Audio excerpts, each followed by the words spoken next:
शहर के एक प्रसिद्ध मोहल्ले में सकीना बेगम अपने दो जवान बेटों समीर और आमिर के साथ एक मध्यम वर्गीय घर में रहती थी। सकीना बेगम एक दयालु और समझदार महिला थी जिन्होंने अपने पति के निधन के बाद अकेले ही अपने बेटों का पालन पोषण किया था। अब दोनों बेटे, बड़ा समीर एक सफल व्यवसायी बन चुका था, जबकि छोटा आमिर एक सरकारी दफ्तर में अच्छी नौकरी करता था। अपने पैरों पर खड़े थे और अपनी मां का सहारा बने हुए थे। सकीना बेगम की जिंदगी की सबसे बड़ी ख्वाहिश अब यही थी कि वह अपने जिगर के टुकड़ों को दूल्हा बना देखे। बड़े बेटे समीर के लिए शहर के एक नामी रईस दौलत राम जी की इकलौती बेटी मीरा का रिश्ता आया। मीरा खूबसूरत तो थी, लेकिन साथ ही अपने अमीर घराने की वजह से थोड़ी घमंडी और फैशन की दीवानी भी थी। उसे हर चीज में दिखावा और शान और शौकत पसंद थी। छोटे बेटे आमिर ने अपनी पसंद बताई। आयशा एक मध्यम वर्गीय परिवार की सादी सी लड़की थी, जिसके पिता एक स्कूल में शिक्षक थे। आयशा की खूबसूरती उसकी सादगी और अच्छे चरित्र में छिपी हुई थी। वह दिल की बहुत साफ और हर किसी का ख्याल रखने वाली थी। कहते हैं कि नेक और पाकीज़ा रूहों पर आसमानी परियों का साया होता है, और आयशा की मासूमियत में भी ऐसी ही कोई बात थी। सकीना बेगम ने दोनों रिश्तों पर अपनी रजामंदी जता दी। उन्होंने सोचा कि चलो, दोनों तरह के रंग घर में आएंगे, अल्लाह सब बेहतर करेगा। शादी की तारीख एक ही दिन की रखी गई। तैयारियां जोर शोर से शुरू हो गईं।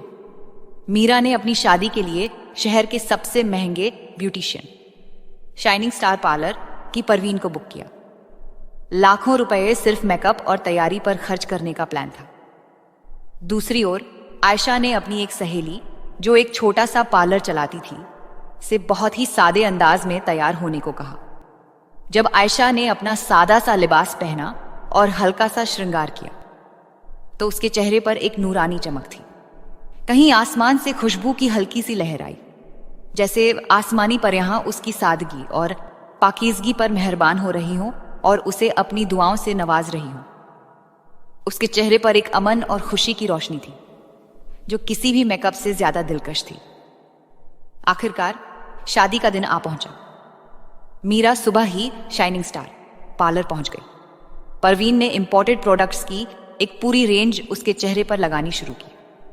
कई घंटों की मेहनत के बाद जब मीरा आईने के सामने आई, तो एक पल के लिए खुद को भी नहीं पहचान सकी। वह किसी फिल्मी अभिनेत्री से कम नहीं लग रही थी। भारी भरकम शादी का जोड़ा, बेशकीमती जेवर और ऊपर से यह मेकअप गजब ढा रहा था। जैसे ही मीरा तैयार होकर बाहर निकली, उसके आसपास एक अजीब सी बेचैनी थी। शायद आसमानी परियां, जो असली खूबसूरती की कद्र करती थी, इस बनावटी रंगत से खुश नहीं थी। बारातें रवाना हुई। पहले समीर की बारात दौलत राम जी के आलीशान बंगले पर पहुंची। मीरा जब स्टेज पर आई तो सबकी निगाहें उस पर टिक गईं। हर तरफ वाह का शोर था। मगर कुछ ही देर बीती थी कि हॉल की तेज रोशनी, लोगों की भीड़ और गर्मी ने अपना असर दिखाना शुरू कर दिया। मीरा का महंगा मेकअप पसीने के साथ बहने लगा। फाउंडेशन जगह जगह से फट गई, आईलाइनर फैल गया और लिपस्टिक भी अजीब सी हो गई। वह बार बार अपने चेहरे को टिश्यू से साफ करने की कोशिश करती, जिससे हालत और बिगड़ जाती। कुछ ही देर में उसका चेहरा ऐसा लगने लगा जैसे किसी ने लापरवाही से रंग पोत दिए हों। उसकी सारी खूबसूरती और आत्मविश्वास गायब हो गया। वह परेशान और निराश सी नजर आने लगी। मेहमान आपस में फुसफुसाने लगे। ऐसा लग रहा था जैसे कुदरत खुद इस बनावटीपन को स्वीकार नहीं कर रही थी, और शायद आसमानी परियां भी उससे नाराज होकर दूर चली गई थी। कुछ देर बाद आमिर की बारात आयशा के घर पहुंची। जब आयशा को लाया गया तो उसकी सादगी और मासूम हुस्न ने सबके दिल मोह ली। उसका हल्का फुल्का मेकअप बिल्कुल तरोताजा था। आसपास एक हल्की सी खुशबू महसूस हो रही थी, जैसे आसमानी परियां उसके साथ साथ चल रही हों और उसकी खूबसूरती को और निखार रही हों।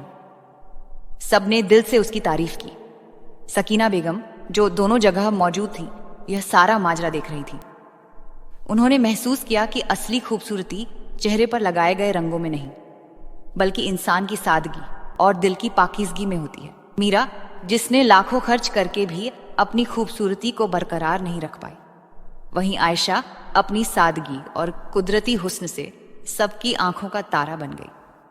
सकीना बेगम ने यह भी महसूस किया कि आयशा के आसपास एक खास आकर्षण और रूहानियत थी, एक ऐसी चीज जिसे शब्दों में बयान नहीं किया जा सकता था। वक्त गुजरता गया। आयशा ने अपने अच्छे स्वभाव, सेवा भाव और प्यार से पूरे घर का दिल जीत लिया। वह सकीना बेगम का बहुत ख्याल रखती थी और आमिर के साथ उसका रिश्ता भी बहुत मजबूत था। घर में एक सुखद और शांत माहौल था, जैसे वहां हर वक्त रहमत बरसती हो। दूसरी ओर मीरा को नए घर में एडजस्ट होने में काफी वक्त लगा। उसे अक्सर अपनी अमीरी और दिखावे की आदतें याद आती, मगर धीरे धीरे आयशा के अच्छे स्वभाव और सकीना बेगम की ममतामयी नसीहतों ने उस पर भी असर करना शुरू कर दिया। उसने समझना शुरू किया कि जिंदगी की असली खुशी दिखावे में नहीं, बल्कि अच्छे अखलाक और सच्चे रिश्तों में है। सकीना बेगम अक्सर, खासकर जब वह आयशा को घर के कामों में लगी देखती या आमिर के साथ हंसती बोलती पाती, और फिर मीरा को भी धीरे धीरे सादगी की तरफ झुकते हुए महसूस करती, तो गहरे विचारों में डूब जाती।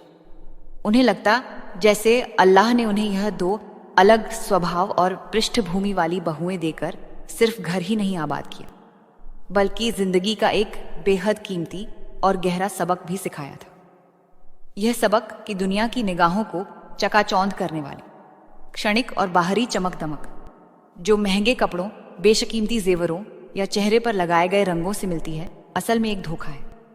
असली और स्थायी चमक तो इंसान के अंदर से फूटती है, उसके अच्छे चरित्र, नेक नियत, साफ और पाक दिल के रूप में। वह देखती कि आयशा के चेहरे पर जो नूर और सुकून था, वह किसी मेकअप का मोहताज नहीं था। यह उसके दिल की सफाई और रूह की पाकीज़गी का प्रतिबिंब था।